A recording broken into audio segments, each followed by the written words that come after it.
അപ്പം നമുക്ക് തോരൻ ആവശ്യമായിട്ടുള്ള 3 CD കാരലാണ് ഞാൻ എടുത്തിട്ടുള്ളത്. അപ്പം ഞാനത് നന്നായിട്ട് ക്ലീൻ ചെയ്ത് മുള്ളെല്ലാം പൂർണ്ണമായിട്ടും മാറ്റിയതിന് ശേഷം കട്ട് ചെയ്തെടുത്തിട്ടുള്ളതാണ്. അപ്പം നമുക്കിതിലേക്ക് ആവശ്യമായിട്ട് കാന്താരി മുളക്, ചെറിയ ഉള്ളി, വെളുത്തുള്ളി, കറിവേപ്പില, ഒരു ചെറിയ കഷ്ണം ഇഞ്ചി, അല്പം കുരുമുളക്. അപ്പം നമ്മളൊരു മിക്സിയുടെ ജാറിലേക്ക് ഇതിട്ടൊന്ന് ക്രഷ് ചെയ്തെടുക്കണം. പിന്നെ നമുക്കിതിലേക്ക് ആവശ്യമായിട്ടുള്ളത് 1 കപ്പ് തേങ്ങ, 1 ടീസ്പൂൺ അളവിൽ മുളക് പൊടി, മല്ലിപ്പൊടി, അല്പം മഞ്ഞൾപ്പൊടി, പിന്നെ നമുക്ക് പാകത്തിന് പുളി. അപ്പോൾ ഇതെല്ലാം കൂടെ നമ്മൾ കൈ കൊണ്ടൊന്ന് യോജിപ്പിച്ചെടുക്കണം. മിക്സിയുടെ ജാറിലിട്ട് കറക്കരുത്, കൈ കൊണ്ട് യോജിപ്പിച്ചെടുക്കണം. പിന്നെ നമ്മളത് അരിഞ്ഞു വെച്ചിരിക്കുന്ന മീൻ കഷ്ണത്തിലേക്ക് ഇട്ട് പാകത്തിന് ഉപ്പും ചേർത്ത് 1 കപ്പ് വെള്ളവും കൂടെ ചേർത്ത് നന്നായിട്ട് യോജിപ്പിച്ചെടുക്കണം.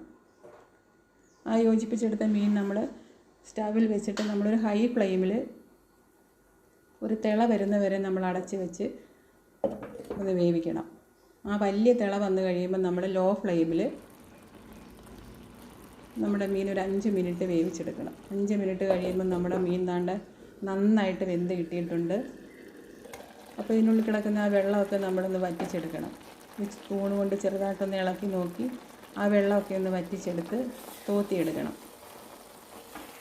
അങ്ങനെ തോത്തിയെടുത്ത് നമ്മുടെ CD കാരൽ തോരൻ ഇതാ റെഡി ആയിട്ടുണ്ട്.